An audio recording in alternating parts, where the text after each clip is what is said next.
Chers amis internautes, bonjour et je nous souhaite un excellent retour sur la chaîne car dernièrement c'est vrai que j'ai eu un petit peu moins d'activité, j'étais un peu pris par d'autres obligations et je reviens en force dans l'idée en améliorant les choses toujours sur la chaîne pour vous proposer à nouveau des nouveaux tutoriels sur le logiciel Blender principalement, vous proposer des choses simples et efficaces, des choses très très claires pour que le débutant puisse prendre conscience des éléments nécessaires et des méthodes nécessaires pour réaliser des choses assez sympas ou même voire fascinantes, en tout cas on va essayer, et vous donner donc des éléments tout simples pour réussir des choses géniales.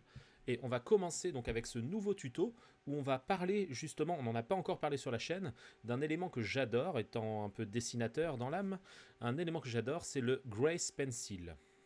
Donc le Grace Pencil, on va y venir, on va commencer par des petites bases et bien sûr, toujours dans la philosophie de la chaîne, de vous faire créer des choses fascinantes, pas juste d'apprendre une fonctionnalité, mais de l'utiliser à bon escient pour faire quelque chose de bien sympathique, et ben on va attaquer dès maintenant ce petit tuto. Alors premièrement, ici, donc moi là j'ai supprimé le cube, vous pouvez le supprimer le cube, qui est au centre de la scène ici, vous le sélectionnez, vous appuyez sur la touche supprime, il sera supprimé, supprime ou X, et là on va tout simplement aller ajouter ici ce que l'on appelle Grace Pencil et on va choisir le premier choix qui s'offre à nous, c'est-à-dire un élément vide ici. Et vous voyez un petit point orange qui s'affiche au centre de la scène, c'est tout simplement notre objet. Donc il ne s'affiche rien tout simplement car le Grace Pencil, il faut pouvoir dessiner en fait pour que ça s'affiche. Donc on va dessiner de manière assez simple, on va se mettre en vue de face en appuyant sur la touche 1 du pavé numérique. Voilà, je me retrouve en vue de face dans une vue 2D quelque part. Si je veux déplacer ma vue, donc Maj, clic de la roulette, voilà, je peux déplacer ma vue sans sortir de cette vue 2D, parce que si je déplace directement avec le clic de la roulette, je vais tout de suite faire une rotation et revenir vers une vue de perspective.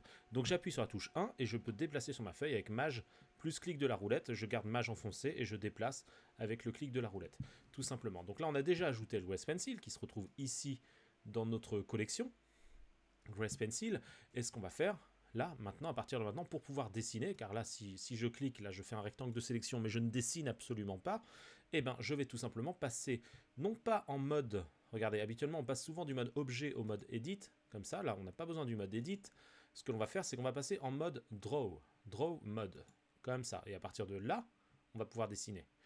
Alors, je vais revenir pour vous montrer une autre manière de passer en mode dessiner. Donc quand on est en mode objet, vous savez que pour passer en mode edit, il faut appuyer sur tabulation. Là j'appuie sur tabulation, je passe en mode edit, je rappuie une nouvelle fois sur tabulation, je repasse en mode objet. Pour passer directement en mode dessin avec le raccourci, il faut faire un CTRL Tab. Et là on peut sélectionner, donc on a une roue comme ça qui s'affiche et on peut sélectionner le Draw Mode. Ok. Maintenant, si je rappuie sur Tab, je reviens sur Edit. Et si je rappuie encore sur Tab, je reviens sur Draw Mode. Voilà, je ne reviens pas sur le mode objet. Et maintenant, autre solution, je suis en mode objet, je fais un CTRL. Alors attendez, excusez-moi, hop, je me remets en vue de face. Je fais un Maj plus Tab. Non, j'active, en fait, Maj plus Tab active la partie aimantée comme ça. Alors normalement, quand je faisais un CTRL plus Tab, j'arrivais directement sur le Draw Mode, il me semble, mais bon, peu importe. En fait, CTRL plus Tab, vous avez ici la roue comme ça qui s'affiche et vous pouvez sélectionner le mode Draw ou directement appuyer sur la touche 8 pour prendre le mode Draw. Si je fais un CTRL Tab, voilà, j'ai la roue. Si je veux, alors j'ai le petit chiffre qui s'indique ici. Si je veux passer par exemple en mode sculpture, j'appuie sur 2 directement. Je ne suis pas obligé non plus d'aller chercher ici comme ça. On peut directement taper un numéro comme ça. Donc nous, ce qui nous intéresse, c'est le Draw Mode. Voilà, donc on est dessus. Et là maintenant, par défaut, on a une force de notre pinceau. Donc là, on peut dessiner donc directement avec la souris, comme ça. Voilà, on va faire des vagues, tout simplement. Et à partir de là, on a une écriture, donc je peux zoomer, comme ça, je vois bien. Vous voyez bien, on a quelque chose d'un peu gris. Malgré que ici, vous voyez, on peut sélectionner la couleur que l'on va utiliser, ici, et on est en parfaitement noir alors que c'est gris. Alors, tout simplement, la raison à ça, c'est que la force de notre pinceau est de 0,6 par défaut.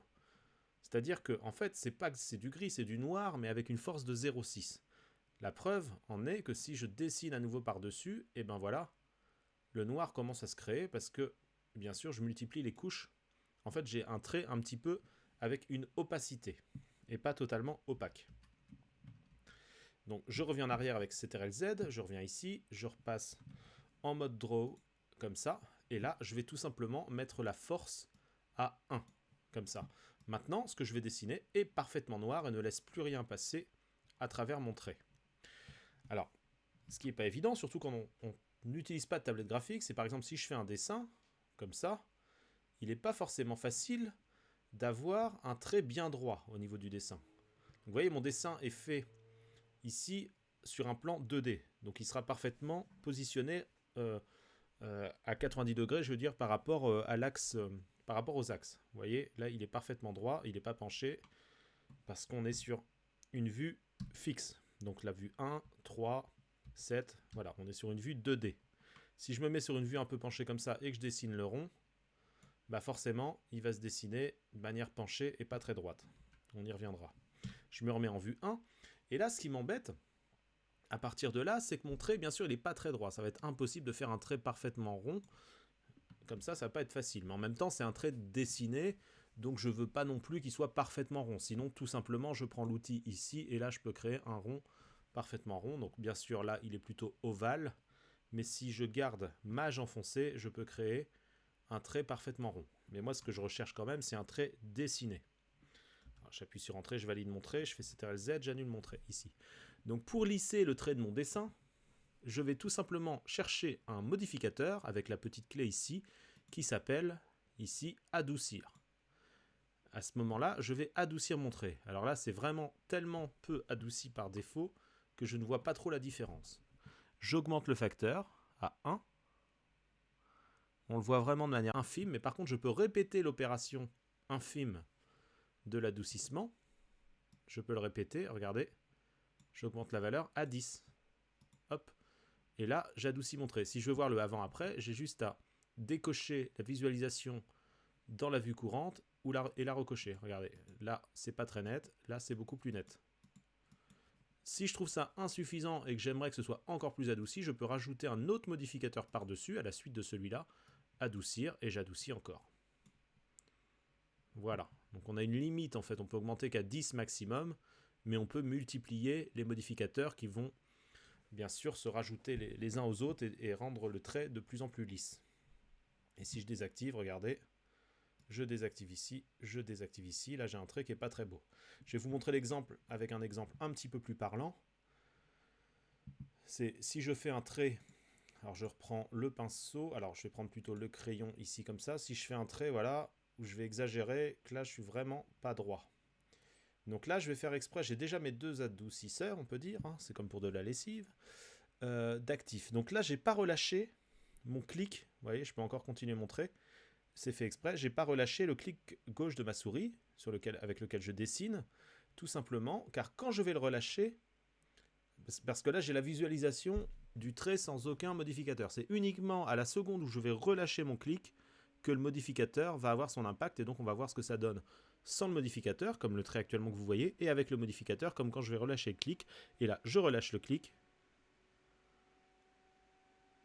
Et curieusement, ça ne me l'a pas adouci, il me semble. Ah oui, voilà, pardon. C'est normal si ça ne me l'a pas adouci, c'est parce que mes deux modificateurs sont désactivés. Alors, je vais bien sûr les réactiver. Je repasse en mode objet ou edit, hein, peu importe. Je vais repasser en mode objet, je les désélectionne en cliquant dans le vide ici. Et là, je vais activer le premier et le deuxième. Et donc, j'ai un trait beaucoup plus lisse. Maintenant, donc, je pourrais faire un autre exemple, mais là, vous voyez, nos deux dessins sont dans le même objet, bien sûr. Si je veux qu'un dessin soit séparé de l'autre objet pour pouvoir faire des réglages sur ce dessin-là et sur l'autre, il faut tout simplement que je crée un autre, ajouter ici, Grace Pencil. Et l'autre Grace Pencil qui est ici. Maintenant, si je dessine, je repasse en Draw Mode pour dessiner. J'ai la force qui est toujours réglée à 1, c'est parfait. Maintenant, si je dessine, bon, je vais faire un arbre vraiment très basique à la souris, hop, comme ça. Si je dessine maintenant, je passe en mode objet et je vois bien que mes différents objets sont séparés. J'ai deux objets Grace Pencil et sur celui-là, là, il n'y a pas d'adoucisseur. Je remets adoucir, j'augmente la valeur, je le mets au maximum. et je peux dupliquer. Voilà, en fait, pas besoin, oui, c'est ça que je vous ai pas dit aussi, pas besoin de refaire, de recréer un autre modificateur adoucir et de le remettre à fond comme ça. Si je veux tout simplement plusieurs fois cet effet-là que j'ai déjà, j'ai juste à dupliquer comme ça une fois. Je pourrais redupliquer même une troisième fois. Et donc j'adoucis de plus en plus mon trait.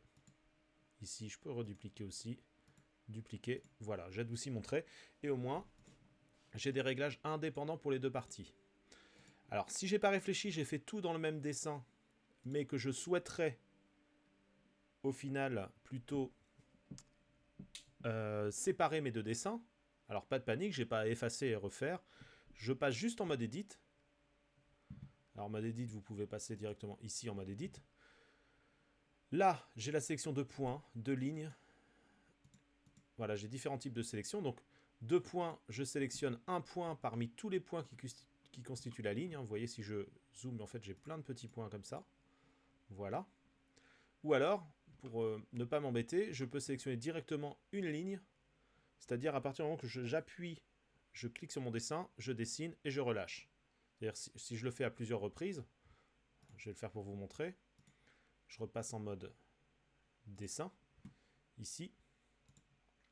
Dessin, voilà. Si je dessine un autre trait et un autre trait, vous voyez, c'est quand je relâche. Voilà, là j'ai pas l'action de mes modificateurs, mais dès que je vais relâcher, j'ai l'action des modificateurs qui s'active. Ça permet de voir un avant-après très facilement.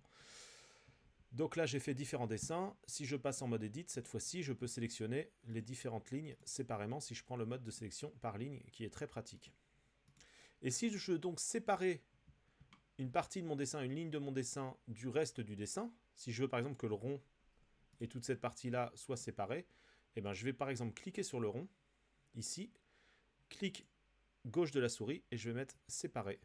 Et là, j'ai pas d'option, contrairement aux objets ou aux polygones habituellement. Là, j'ai juste séparé, et donc cette ligne-là est séparée. Donc il s'affiche avec un orange un peu plus accentué, parce que c'est pour me dire qu'on est toujours dans la sélection classique de l'ancien objet, mais l'objet qui est en orange, c'est un autre objet, mais qui est aussi sélectionné, mais sans lettre. Voilà. Donc pour ça, je remets en mode objet, et là, j'ai un objet ici et un objet ici. Voilà. Et l'arbre ici. Voilà. Si je veux maintenant autre chose que vous pouvez voir éventuellement, alors c'est des choses qui fonctionnent aussi avec la 3D tout simplement, mais là on est plus sur du dessin sur le Grace Pencil. Donc là, si je veux 2 fois mon arbre, par exemple, je fais Shift D et j'ai un deuxième arbre.